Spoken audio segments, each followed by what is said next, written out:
오후 늦게 열린 법무부 장관 이임식. 한동훈 장관의 짤막한 퇴임사는 사실상 출사표에 가까웠습니다.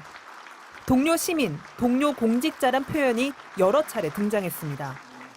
동료 시민들의 삶이 조금이나마 나아지게 하고 싶었습니다. 이 나라의 미래를 대비하고 싶었습니다.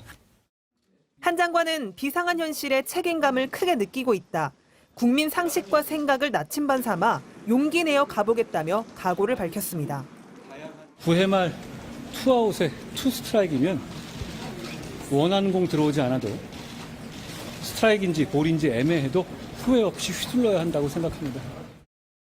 한 장관은 국민의힘 비상대책위원장 내정이 공식 발표된 직후 사의를 밝혔고 윤석열 대통령의 면직안 재가에 이어 이임식까지 일사천리로 진행됐습니다. 대통령의 최측근 국무위원 신분에서 여당의 수장으로 정치권에 직행한 겁니다. 수직적 당정 관계에 대한 우려가 현실로 닥쳤다는 평가가 나왔지만 기존 당 지도부는 정반대의 기대감을 나타냈습니다. 오히려 한동훈 장관과 신뢰관계가 있기 때문에 소통의 질이 훨씬 좋아질 것으로 기대하고. 비대위원장 인선 과정에서도 이른바 윤심은 없었다고 선을 그었습니다. 직간접적으로 조율됐다기보다는 비대위원장으로 제가 결정을 하고 나서 결정한 사실은 공유했다고 봐야 됩니다. 또 한 장관이 중도층과 젊은 세대의 공감대를 이끌어낼 거라며 정치 경험이 없는 건 무에서 유를 창조할 것으로 정무 감각이 충분하다고 추켜 세웠습니다. 국민의힘은 오늘 긴급 최고위원회의를 연대 이어 오는 26일 당원 대표자 모임인 전국위원회 표결을 통해 한동훈 비대위원장 지명안을 공식 추인할 전망입니다. MBC 뉴스 조희원입니다.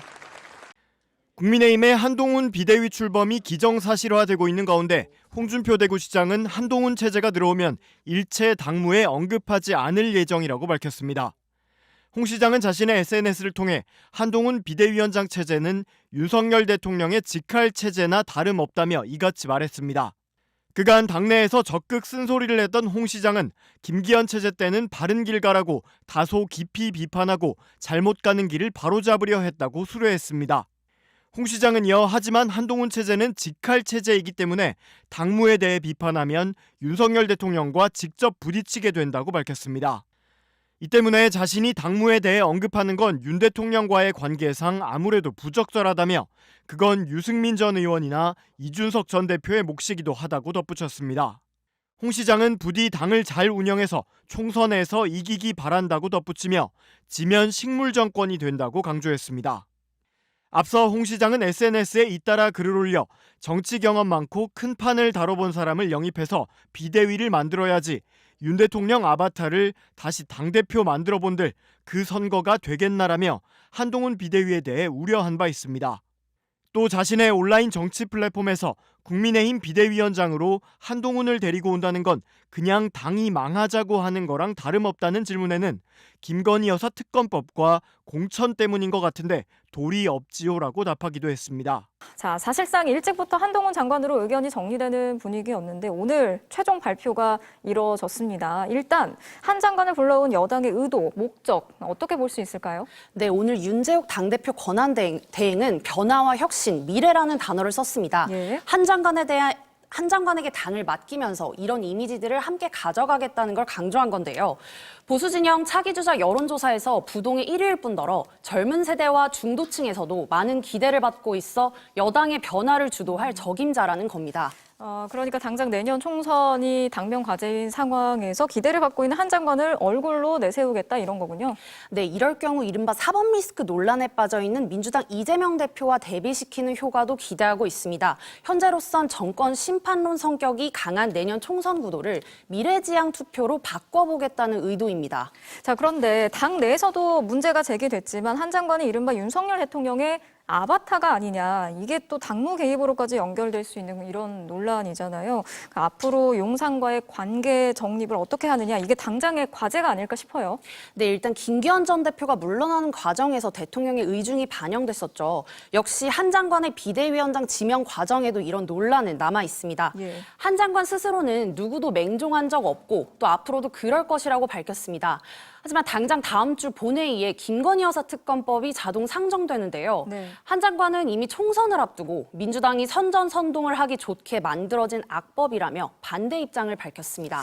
그런데 지금 여론은 이 특검법을 찬성하는 입장이 훨씬 더 높은 상황이지 않습니까?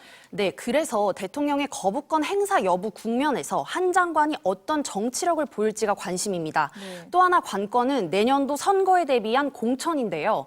당내에선 한 장관이 대통령실과 함께 영남권 중진을 물갈이하고 또 용산발 공천을 대거 실시할 거다, 이런 우려도 제기돼 왔습니다. 한 장관이 조만간 누구를 공천관리위원장으로 임명하냐, 이게 또 시험대가 될 것으로 보입니다. 네, 그러면 이번에는 좀 더 범위를 넓혀서 한동훈 비대위 체제가 정치권에 미칠 파장을 한번 짚어보겠습니다. 당장 이준석 전 대표가 탈당 선언을 예고한 게 27일이죠. 다음 주 수요일이네요. 네, 오후에 제가 이준석 전 대표와 통화를 했는데요.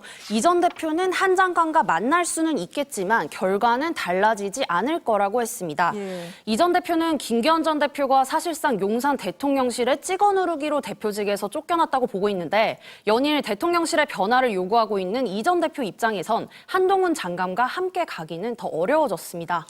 자, 민주당도 입장을 냈습니다. 입신 양명을 위해서 법무행정의 공백을 자처했다, 무책임하다, 이런 논평을 냈고, 의원들의 경우에는 윤석열 사단의 검찰 쿠데타다, 이렇게 강하게 비난을 했네요. 네, 비난은 했지만 실리적으로 볼 때 나쁜 카드는 아닙니다. 윤석열 정권 심판 프레임을 강화할 좋은 소재다, 이런 긍정적인 분석이 있습니다. 네. 하지만 그렇게 단순하진 않습니다. 오늘 민주당 사정을 볼까요?